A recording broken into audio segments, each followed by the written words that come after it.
Halo sobat semuanya, Assalamualaikum warahmatullahi wabarakatuh. Adakah manusia yang hidup tanpa ingatan? Rasa-rasanya mustahil ya seseorang menjalani hidupnya tanpa ingatan. Kecuali orang yang memang dalam keadaan lupa ingatan atau amnesia.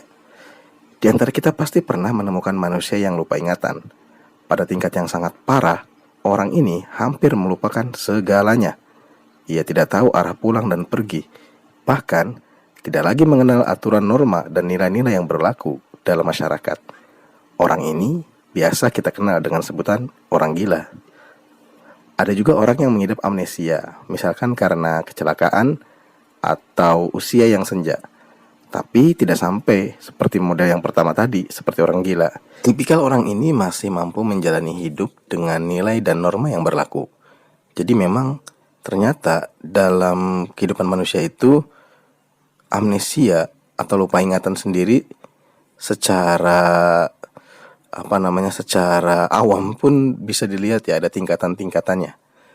Memori atau ingatan atau kenangan atau sejarah, apalah istilahnya, tanpa dijelaskan kegunaannya ternyata menunjukkan kedahsyatannya. Betapa ingatan adalah kompas bagi manusia tentang arah dan tujuan hidup. Kepada siapa dan bagaimana hidup ini harus dilanjutkan. Bahkan sampai soal cinta dan kasih sayang.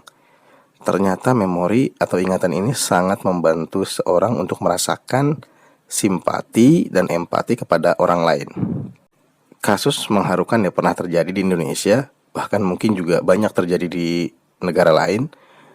Ada seorang anak dari keluarga yang tidak harmonis ya, broken home. Si anak tersebut usianya saat ini sudah belasan tahun. Dia ditinggalkan orang tuanya belasan tahun yang lalu dalam keadaan masih balita. Namun akhirnya sang ibu yang terus mencari ya, berjuang mencari anak ini, akhirnya menemukan si anak ya. Meskipun kondisinya sudah dewasa, ya sudah remaja mungkin ya. Karena si ibu ini yakin anaknya itu masih hidup. Dan ternyata si ibu ini berhasil menemukan anaknya, tentunya melalui bantuan media. Yang saya baca pada waktu itu adalah media BBC ya.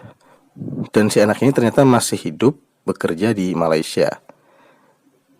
Si ibu sudah sangat mengharu biru ya menanti momentum bertemu dengan buah hatinya yang belasan tahun telah ditinggalkannya. Begitu juga si anak yang masih berusaha ya, samar-samar seperti apa kini wajah ibunya, karena sudah sangat lama meninggalkan ibunya. Dan momentum pertemuan itu akhirnya terjadi. Sang ibu sudah sejadi-jadinya menangis di hadapan si anak. Tetapi si anak ini masih berusaha menggali memorinya, mengenali ibunya. Si anak ini masih tertegun, belum menunjukkan reaksi apa-apa. Ia belum juga menangis, dan bisa jadi dia bingung kenapa harus menangis. Baru setelah sang ibu terus-menerus bercerita, menunjukkan tempat-tempat yang pernah mereka kunjungi bersama-sama waktu si anak ini masih kecil, memori si anak tersebut muncul kembali, dan tangis pun pecah sejadi-jadinya. Si anak itu kemudian merangkul ibunya dengan sangat erat. Sobat semuanya, jadi itulah betapa kenangan itu merupakan dimensi lain yang sifatnya abadi. Akan selalu dikenang, dibawa, bahkan jadi referensi setiap orang yang memunculkan rasa cinta dan kasih sayang, yang menimbulkan emosi bagi seseorang atau bagi siapa saja. Jadi kenangan itu bisa menjadi fondasi yang merupakan kebutuhan bagi manusia untuk menjalani dan melanjutkan kehidupan.